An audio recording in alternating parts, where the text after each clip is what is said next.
আমি ফ্রি ফায়ারকে সময় দিয়েছি, ফ্রি ফায়ার সেটার অবশ্যই আমাকে একটা মূল্য দিয়েছি। বাট আমি স্বেচ্ছায় সজ্ঞানে একটা কথা বলতে চাই আপনাদেরকে, যদিও বা এটা বলতে আমার নিজের কাছেই অনেক কষ্ট হচ্ছে। আজকে থেকে এই চ্যানেলে আমি আর কোনো ফ্রি ফায়ারের ভিডিও আপলোড করব না। আজকে থেকে আমি ফ্রি ফায়ারকে বিদায় জানাচ্ছি। আর কোনো ফ্রি ফায়ারের ভিডিও আপাতত আমার থেকে পাবেন না। এই হ্যাকগুলো কারা আনতেছে, কারা সেল করতেছে, এই হ্যাকের যে সোর্স কোডগুলো, এই সোর্স কোডগুলো আসতেছে কোথা থেকে? তো যাই হোক ভাই, যদি কোনোদিনও এগুলো ঠিক হয় তাহলে আমি হয়তো ব্যাক করতেও পারি। তাছাড়া আমি আর ফ্রি ফায়ারে থাকতেছি না, এটাই হচ্ছে আমার অফিসিয়াল স্টেটমেন্ট। আজ থেকে ফ্রি ফায়ারে কোনো ভিডিও আমার এই চ্যানেলে আপনারা দেখতে পারবেন না।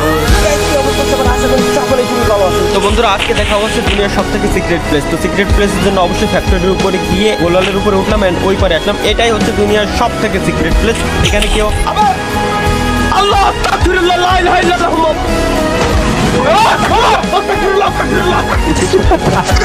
লাস্ট আমি একা সামনের থেকে গেল